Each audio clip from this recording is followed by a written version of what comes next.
everybody. My name is Adriana Vidal. I work for the International Union for Conservation of Nature, IUCN in short. IUCN is one of the largest environmental organizations globally, with offices all around the world.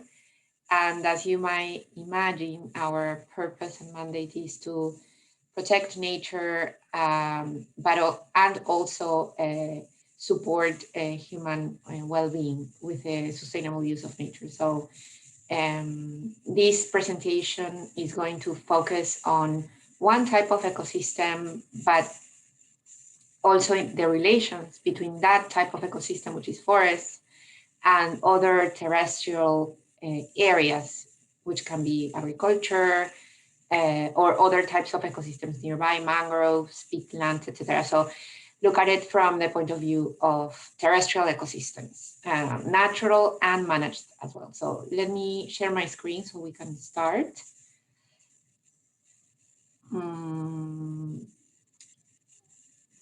Let's see.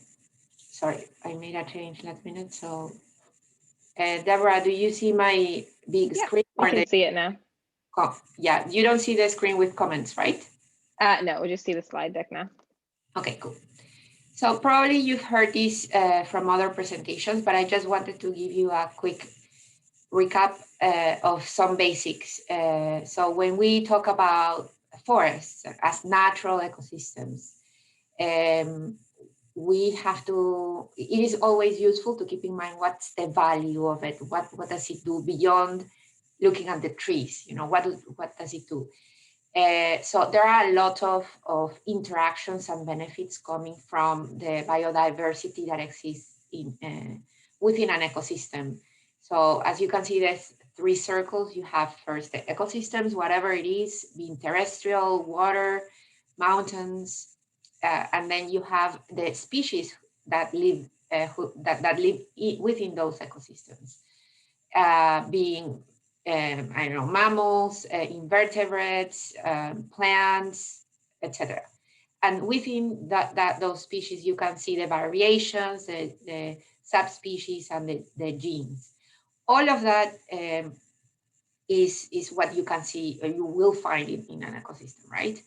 Then the second thing to remember is that, okay, all of that sounds great. We love forests, but there is a strong interrelation between those ecosystems and us as human beings. These ecosystems, when they are well preserved and they are integral, they generate several ecosystem services that can be grouped in 4 big types, right? Regulating services, cultural, habitat, and provisioning. You might have heard that climate change is basically we're in a crisis, and ecosystems offer this service of regulating temperatures or capturing carbon emissions. So that is a great and very clear example how preserving and managing correctly these ecosystems is going to be key for our survival. Cultural, because there are communities, and I will show you later, there are communities living there. For ecosystems are not empty, you know. There are a lot of indigenous people, local communities that are feeding from the forests, as well as protecting them. And they rely on forests for their cultural practices. And you don't have to think about indigenous peoples only, but us, right? When we go to a forest, we enjoy the beauty, the scenery, the peace that those ecosystems brings to us. So that's the cultural aspect. Habitat, as I explained, habitat for species, and provisioning, which is very, very important. Provisioning of food and resources that we use in our day-to-day lives. Unfortunately, things are not looking very good for ecosystems.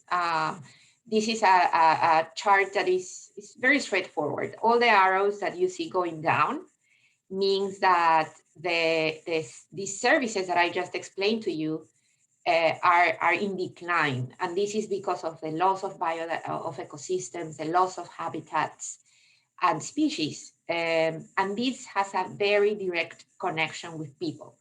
So you see on the screen the nature contributions to people. You see that in the last 50 years, there's basically a downward trend in terms of habitats, regulation of air quality. It's going that there is not an, I mean, with less trees, service is of course diminished.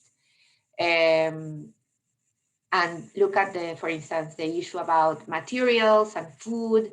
I don't know if you heard before, but basically all the wood you have, most of the wood that you have in your houses, it comes from a forest. But if you keep cutting them without having a plan to regrow in a sustainable manner, then it's gonna, I mean, there is a limit to it. The ecosystem can give us only so much.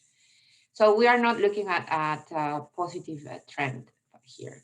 And just to remember that all of this is focused on people, not even on species, right? Regulation, materials, and non-material benefits coming from ecosystems.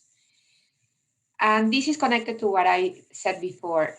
A lot of people, I don't know if most, but a lot of people think of forests about those amazing, horizons full of trees and birds, and which is true.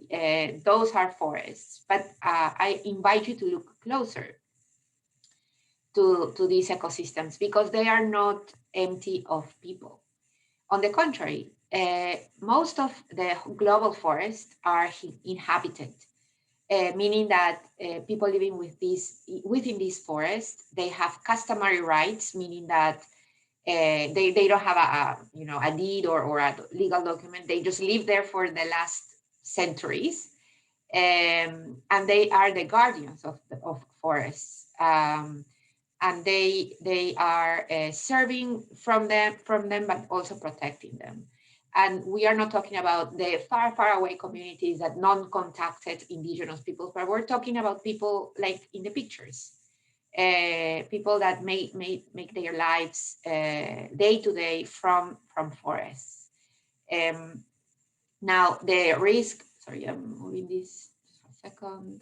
Okay, there is a huge, one of the key things that politicians and decision makers say over and over again is that if you want to protect the remaining forest, you need to secure land rights for these people, because studies have proven over and over again that if you secure land tenure rights of these people will be empowered to protect these sites instead of just having no protection whatsoever for mining companies or energy companies to go in and destroy these areas. Not saying that the private companies are the enemy, but there has to be certain regulation with the government involved about where is necessary, where is it a good idea to use natural resources and when it is a better idea to leave them alone because of the natural value of the standing forest. Anyway, so just a quick numbers for you to take into account. As I said before, around 300 million people made up of local communities and indigenous people live in forests, as I said before, right? These customary lands encompass 65% of the world's lands area and 80% of the global biodiversity. Those are huge numbers. And the last bit is that 14% of all the carbon in the forests in the tropics are guarded by indigenous people. So that's why I'm emphasizing the role of these groups for the survival of these ecosystems. Now, it's not right. There are a lot of problems coming up that go beyond the people who live there. I mean, these problems involve them, but it's mostly driven by the global economy and a large scale economy, basically, right? So it has been proven already that the main drivers of forest loss are commodities, but I'll show you that in a second. But what I want to say here is that there are many phases for this problem. It could be deforestation, basically people clearing areas to plant, I don't know, palm oil or soybean or these large commodities. It could be erosion. Erosion happens all the time when local communities, for instance, cut the trees because of the fuel wood value or just the timber value, and they don't reforest, they don't replant, or they don't do it in a sustainable way. And you can see in the picture on the right, all the land just falls, and there is nothing to hold it. And if that happens, there is less water availability. They are prone to climate hazards, and well, everything is a mess. Then degradation is caused by many things, but one key thing is by overusing the land. So fertilizers, damaging pesticides. It basically kills the soil. If you kill the soil, then nothing can grow there, and you have that spare land for no use. And then climate hazards, of course, you have heard about the multiple fires in the Amazon, in the US, in Africa as well, all over the place. So this is really an issue. So if you want to see numbers, this is how it looks like. Globally, the deforestation is caused by agriculture, large-scale agriculture, mining, and urbanization. That is 20%. It's called the commodity-driven deforestation. So cutting down forests to grow crops such as soy, palm oil, cocoa, to raise livestock, called the cows, the pasture, and mining operations. So you see in this graph that there is a separation between tropical regions and temperate regions. Temperate regions are basically the north, right? North America, Russia, Europe, Oceania.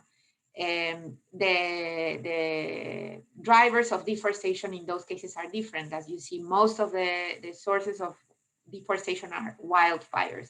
In the case of the tropical region, which is the region that basically feeds the world, the main source of deforestation is this large-scale agriculture and shifting agriculture and cutting trees for timber or other products.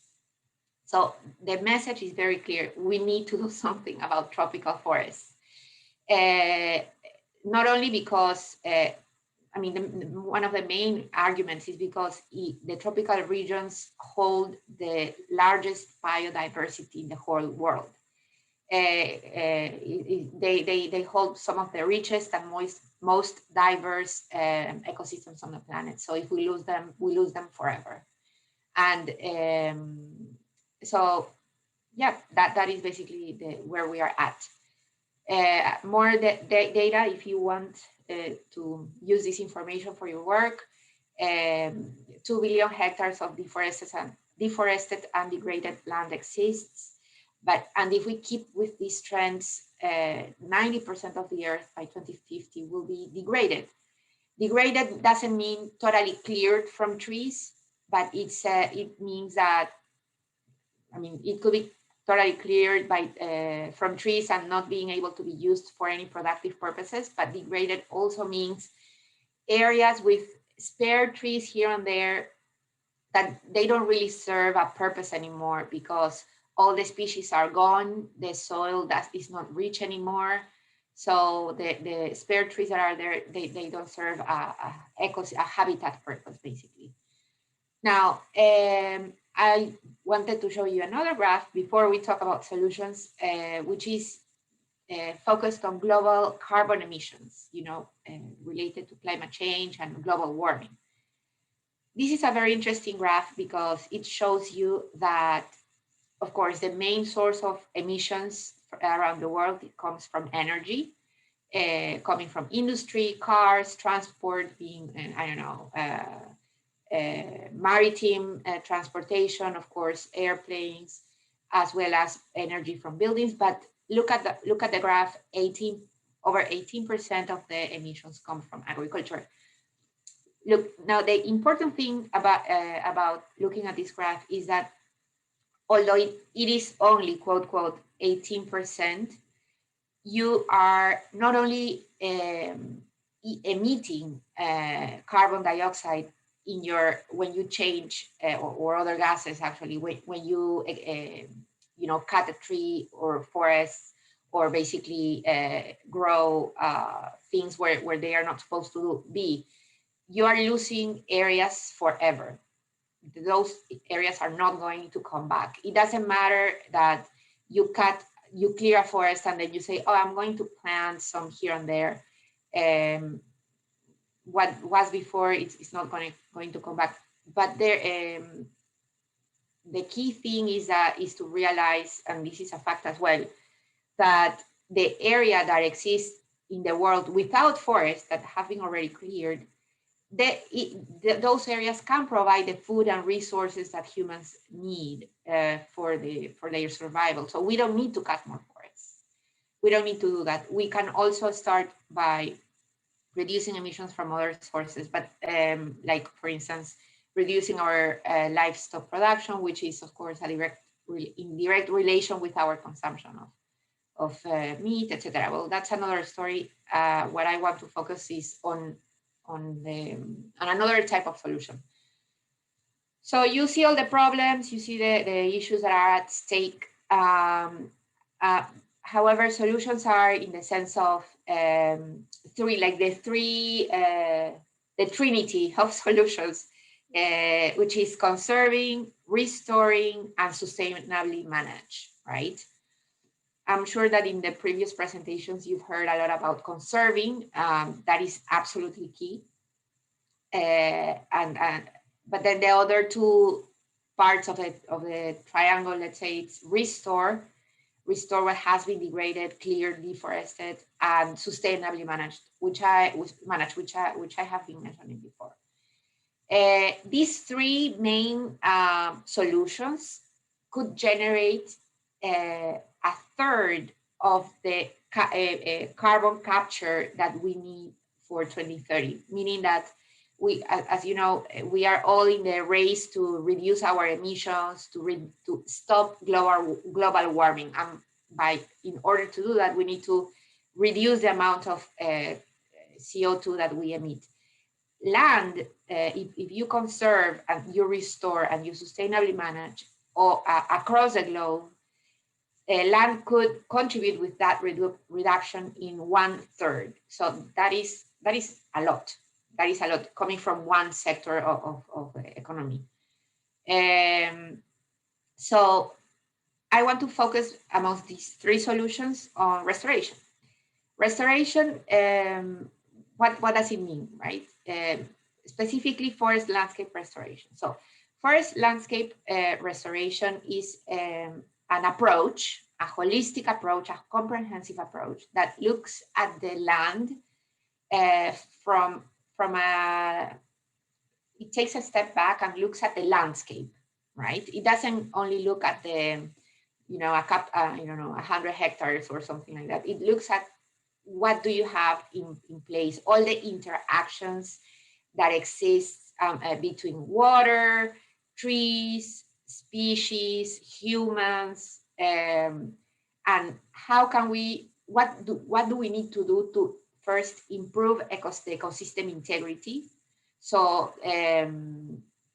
there is, the functions that I explained before at the beginning of the presentation come back. So for instance, soil formation, erosion protection, climate regulation, water regulation, food security, energy security, and disaster risk reduction are just examples. How do we do to bring back these things in the landscape that is degraded? And forest landscape restoration, this approach allows you to do that by thinking at the level of landscape. So we're not thinking only, okay, let's protect here and that's it. It's protect, and then what are we going to do about these other areas that perhaps put pressure into the areas that we need to preserve? Or what do we do with the communities that I showed you before, right? How do we engage them in a long-term process of restoration? And relevant to this is the fact that most restoration opportunities are near or on agricultural or pastoral land. And an estimated 1.5 billion hectares of land offer the potential of restore mixed with protection activities, right? And you restore by multiple activities, and I'll show you later, but it includes agroforestry, which is planting planting trees mixed with your crops, right? So that generates a lot of benefits for your crop production, smallholder agriculture, buffer planting in for protected areas, etc. This will benefit an enormous amount of people around the world. If you implement restoration at scale, you would basically benefit 500 million smallholder farmers, considering that these people provide 80% of the world's food. So it's not a small group. If you basically connect to the people who are managing the land, producing food, being next to the forests, then you definitely will have a plan to restore the planet. And with that in mind, in 2011, IUCN with a few governments from the north and the south launched the Bonn Challenge. The Bonn Challenge is an initiative, a voluntary initiative with a pledge to restore 350 million hectares by 2030. This by no means is all the area in the world that needs to be restored. As I showed you before, the potential for restoration exists in 1.5 billion hectares. So 350 million hectares is just a fraction of it. But we have to start from somewhere. So since 2011, countries have been pledging to restore areas of like at the subnational level, national level, etc. And we have to date 74 countries, states, meaning subnational governments, and associations have joined the Bonn Challenge and have pledged to restore 210 million hectares. So we are more than midway of our goal. So that's great. And what I was saying before, that forest landscape restoration has many phases. You can restore by doing many things, right? These examples on the screen are just general examples. When you go at a particular landscape to decide how to implement restoration, these options open into multiple, many other options, right? Called sub-options, sub-activities. Anyway, so you have management of forests like silviculture, agroforestry, as I explained before, mixing trees with crops, planting forests, of course, with a criteria for biodiversity and sustainability. You can improve the agricultural fallow. You can restore mangroves and watersheds, and of course, let the areas naturally regenerate. Regarding the Bonn Challenge, I know I'm over my time, but I think I'm going to end very soon. The Bonn Challenge is not only about promises, but it has proven results. I think somebody's writing me, but I cannot see. Has somebody raised? Sorry, that was just me. I was saying, no, you've got time. You're all good. We have an hour, so you have time. Okay, yeah, but I don't want to be talking all the time, so but I'll finish very soon. What I wanted to say is that, yeah, although the Bonn Challenge started in 2011, we only started monitoring or tracking progress in 2018. And the results were what you see on the screen. By 2050, 44 million hectares of land were under restoration in 13 countries, which represents 56% of these 13 countries' pledges. and 90% total of all the Bonn Challenge pledges. I know this is a very, very specific type of information, but I just wanted to show you that progress exists. And this is only about pledges that have been posted towards the Bonn Challenge. I'm not saying that these are the only restoration pledges across the world. By no means, actually, there is thousands of initiatives of restoration across the globe. And I'm sure that you are going to hear next week or in the following weeks from Tim Christopherson from UNEP that they are hoping to have this global registry of restoration initiatives. But rest assured that things are happening. And to show you something very specific, that when you say restored or under restoration, it's not just looking at the landscape and see, oh, we have more trees, great. But there are concrete benefits to people.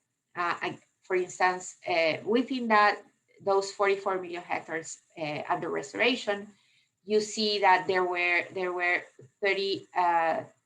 354,000 jobs created just by the restoration activities.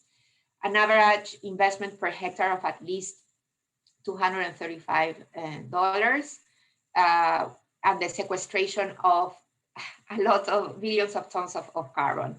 So, and this is not counting, of course, the benefits that will be generated long term, that will be seen perhaps 5 years, 10 years, even 30 years from now. I'm going to share this presentation with you, so I'm not going to read this. But again, more examples of specific country implementation of restoration activities. Quickly to say that we have 4 very different countries on this slide, and they have approached restoration for many different purposes, different from each other. So for instance, Malawi, they wanted to engage the youth. They wanted to give them jobs in the rural spaces of Malawi, which is most of the country. So they connected the restoration action with youth employment. In the case of Guatemala have a huge, force of producers, agricultural producers, smallholder producers. They want to give them a plan to sustainably produce their crops without cutting the forest even more. So the restoration strategy tends to, create these linkages between private sector, public sector, in order to shift from unsustainable practices towards restoration and, long-term productivity. Bangladesh, for instance, focused on mangroves, which is great. Mangroves are in coastal ecosystems. They are not in tree forests. And then Rwanda, which is a very small country, they have bet on restoration to recover from the economic crisis that happened a few decades ago. So they have linked their national development strategy with restoration, and with the goal of increasing 30% of their total forest cover area by 2030, I think. Okay, so last slide, what do we do from now? Basically, how to amplify the power of forest landscape restoration. There are a lot of actors at the international level talking about forest landscape restoration, of course, many countries as well, but then when you see down at the level of implementation, it is a challenge, of course, because you are talking about having a plan that involves not only the communities I was talking about, but also the private sector that have stakes at it, maybe other sectors that want to use the land with in a different way, right? And sustainably, because it's faster, it provides a high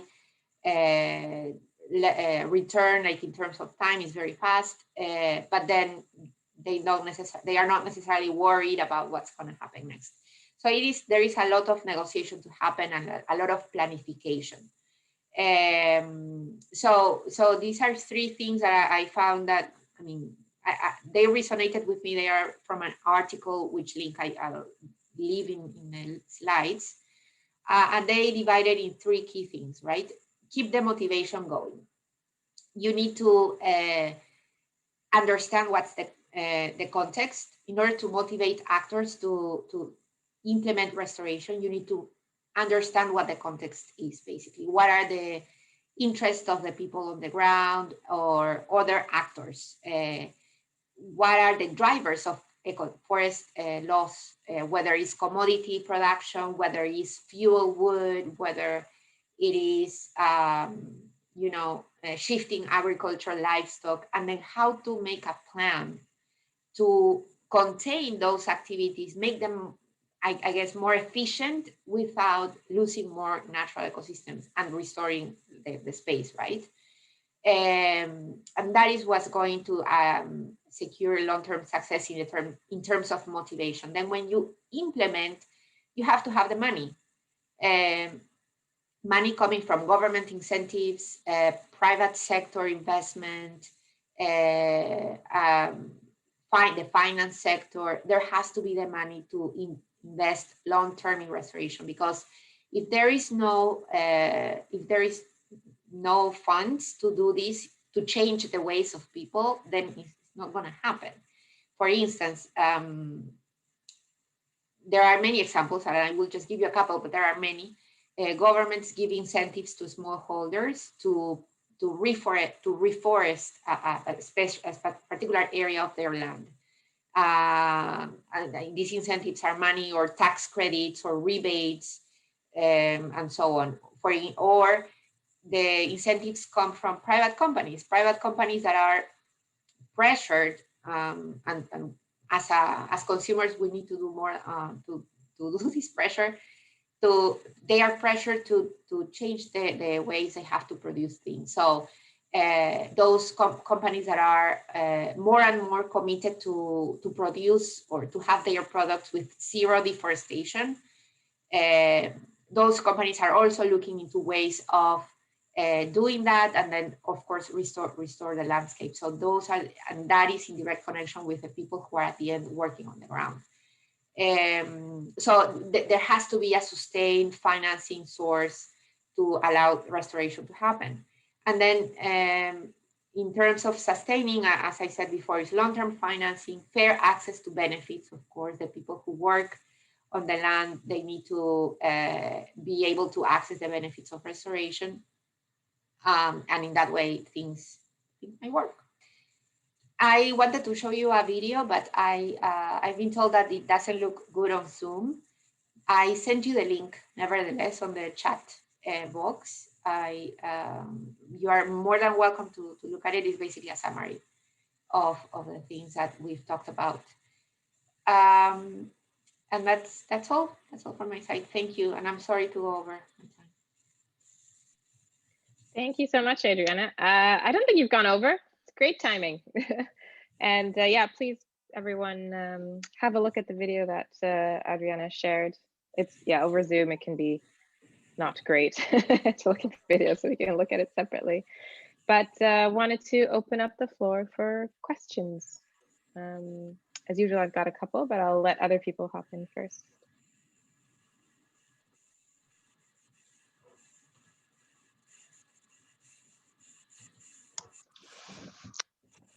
Adriana, I'd just like to say thank you. We've been through a number of presentations over the last few weeks, and a lot of the story has been about just don't cut down trees in the first place. And personally, I was feeling a bit depressed that I thought we'd gone too far. So thank you for the message. Looks like, you know, we have some hope if we can follow procedures like this. Thanks. That's the idea. Yes, absolutely, I agree. Yeah, I think one thing that stood out to me as well, when, at least me, when I think of restoration, I just think of tree planting. And, you know, the way that you've described it is that there's so many other different aspects to restoration that you need to take into account. So I thought that was really interesting. And I just wanted to know if you had any ideas, like what can I, as an individual, do to support landscape restoration? Yeah. So yes, a couple of things. First, regarding your first comment about planting trees, very important that you mentioned that actually, because yes, as I explained, restoring a landscape doesn't have,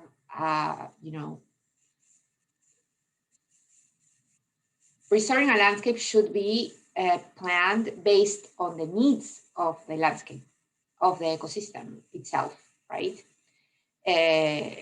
Meaning that planting trees might be a solution, but it is not the only solution and shouldn't be considered as the only solution that exists. As I said before, even improving the way you manage land, planting trees not as large plantations, but just in the right places. So you hold basically the soil to avoid further erosion or to improve water quality, because of course also trees clean the water coming upstream down from upstream downstream. They clean the water. So you plant trees in strategic spaces. You also restore lands by thinning, right? And this is very popular in the US, where they see restoration as a prevention of wildfires. And they are not planting trees, actually, they are cutting trees, but they are doing it in a way that preserves the integrity of the forests and prevents for future wildfires. So why am I saying this? Because you have seen, of course, and I'm not sure if you've heard within these webinars, but out there are a lot of initiatives that say, okay, let's save the planet, let's plant 1 trillion trees, which is actually the name of one of the big movements. That is great. Planting trees is a good idea if it, as I'm saying again, if it responds to the nature and the needs of the landscape and the ecosystem. There is no good coming from grabbing a land that could be used, I don't know, for habitat space, to restore a habitat space. There is no good in grabbing that area and just planting 1,000 trees of, pine. Okay, there are your trees. There is carbon sequestered. That is good, but that is a main benefit. Maybe probably carbon, and then the wood that you are going to be able to cut in 30 years, 20 years. I don't know, maybe less. But if you do that all across the world, you'll have lots of trees with lots of CO2 capture. But that is not the only purpose that we have to follow as humanity, right? I don't know if you have ever heard this. This is something that really that was impactful for me, because I heard a video took a comparison between the sound of biodiversity in a monoculture. I don't know which tree, whatever. It was just a monoculture, like a large extension of trees planted in rows, and a actual forest, a natural forest. And this was almost quiet. There was maybe a cricket or two. And here you could all actually hear the power of nature. So we want this type of bringing back ecosystem integrity, and this secondary forest in our restoration efforts will also capture carbon and will also generate the products for commercialization, like wood or other non-timber products. But let's have a balance of what achieving this global huge restoration, planting trees, goals mean. And I think that these global goals are understanding the intricacies of planting trees and what does it mean for biodiversity and human well-being, that they are integrating these principles into their own calls for action. So that's good. Now, you were mentioning I forgot your actual question. No, that's great. No, I think that's really, really valuable to hear about the distinction, because I do think a lot of the time, you know, we think climate change, we think, okay, cool, let's just plant a lot of trees and then we can kind of wipe our hands of it, but that's not really the case. Yeah, but then because tree planting is, I guess, an easy way for the individual to engage with the subject matter, do you have any other ideas for how, like, just the, you know, the everyday person can actually support landscape restoration? Yeah, that maybe is not tree planting. Yeah. No, I mean, tree plant, you need more trees. Tree plant, so let's also keep in mind, when I hear tree planting, I hear tree planting in the right places. Maybe another person, when they hear tree planting, they think about monocultures, like vast lands of trees, like for massive production. Again, each of them have their benefits, but you have to keep in mind the big picture, like why are you planting trees, right? So as answering your question about what individuals can do, actually, a couple of years ago, the Decade on Ecosystem Restoration was launched, and this year was its first year of operation. The Decade on Ecosystem Restoration has created a big buzz around grassroots movements. What can we do to contribute to this goal? I've seen a few organizations that are creating restoration camps, which is basically connecting grassroots organizations across the globe and helping people engage with this type of process. And I can send you the link, but that is only one, or restoration camps, I think it's the name. When you have to follow the Decade on Ecosystem Restoration webpage, because the idea is that in a few months from now, there will be a global map with all the restoration initiatives that come forward to register all around the world, wherever you are.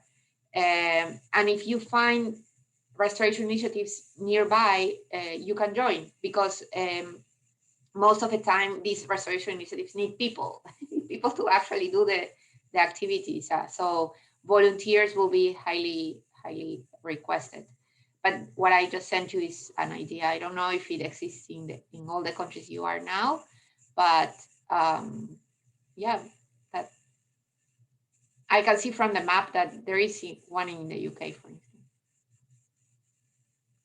Yeah, or two. So you can take a look. Cool, thank you.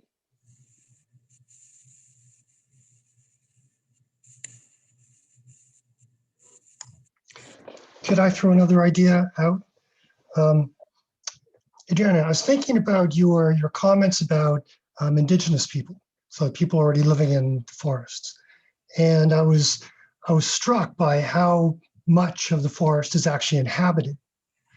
And I somehow had this image of pristine, uninhabited forest, which is, I guess, wrong. So I'm just thinking, where does that lead? I mean, on one hand, you think humans are a problem, maybe they're the problem, or it may be that these people are actually living in kind of that state of harmony with nature, and maybe they're the solution. I'm just curious, I know this is a stupid question, but what do these people think? Obviously, we're talking about hundreds of millions of people all over the planet, lots of different agendas, and the image in my mind is of some mining company coming by and killing the indigenous people and taking stuff out of the ground. But are groups engaging with them at any kind of systemic level?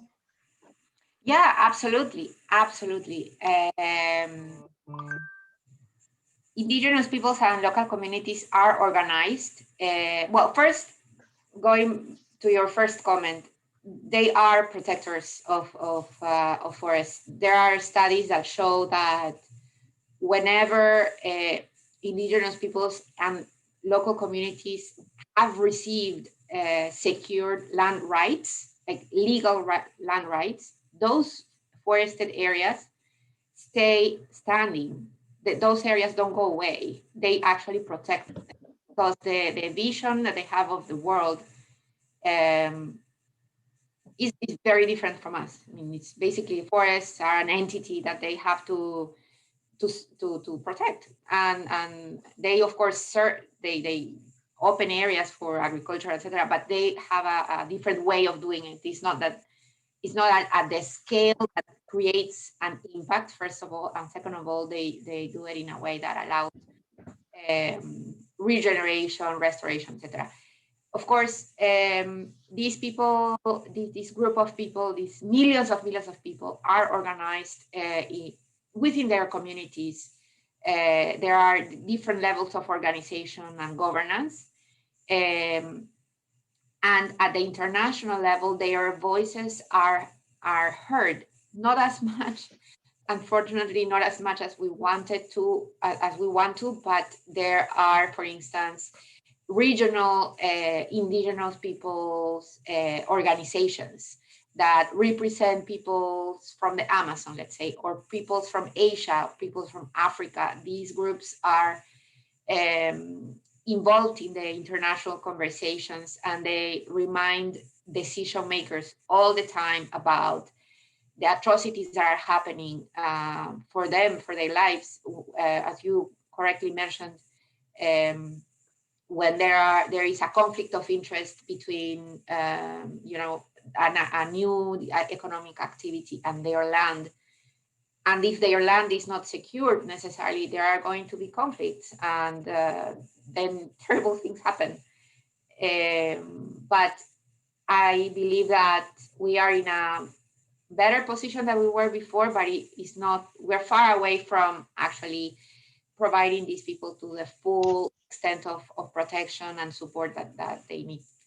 And yes, I work with many of these organizations, and I can tell that they are very passionate for their resources, and I would say that they are a key agent in our quest to save the forests. Because if you don't work with them, that's the other thing, right? There has been documented cases where the government says, okay, we need to protect areas. So we need to protect the areas. Nobody touches the forest. So all of the communities that are in the forest are out. And they actually remove people. Of course, not in a peaceful way. There are casualties and there are things. And that is basically a huge violation of human rights. And these type of events have hit the news before. And I think now it has been, there is an awareness about these issues, and people are ready to side on the side of indigenous peoples to prevent these policies to happen. So instead of excluding people from their own ancestral territories, the answer should be, how can we work with them so the forests and other ecosystems keep standing, and are preserved. Thanks for explaining that. That's helpful.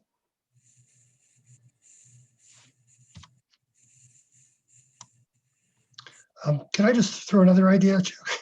Absolutely. I was listening to a talk last night. My partner Miranda is involved with XR, and there was a talk by a woman called Jojo Mehta, and one of the things she works with is a website called Stop Ecocide. She's a lawyer. You're a lawyer. I'm just curious, have you guys crossed paths?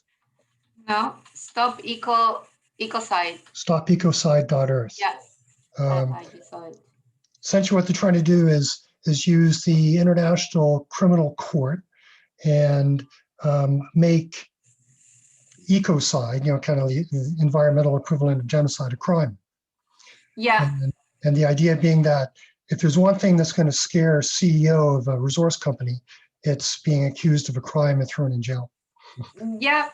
Most of the time, when legal recourse exists, that's they pay attention. Of course, the issue is that this conversation has been happening for a while. The issue is that ecosystems don't have rights, and in all countries, there are countries that recognize ecosystems and biodiversity for its own right, like in Ecuador, I think in Bolivia as well. So you could sue a company for, clearing forests. You could do that, but that's debatable because at the same time, the government is the one providing the permits for them to do that. So, Yeah. but if this floats, let's say that an international organization, I don't know, the Court of Justice, recognizes this legal standing for nature, that would be great. I'm looking at the website. And by the way, IUCN has an environmental law center. I work at the forest program, but they do focus on law, perhaps not from the activist point of view, but more at the international level. But I will pass along this information. It's really great. I like it. Yeah, she it was a Zoom call kind of like this, and she sounded at least as passionate as you do. But I'm sure that she wanted to take that drastic action, and I totally feel that sometimes is the only thing you can do to stop more disasters. That's for sure. Thank you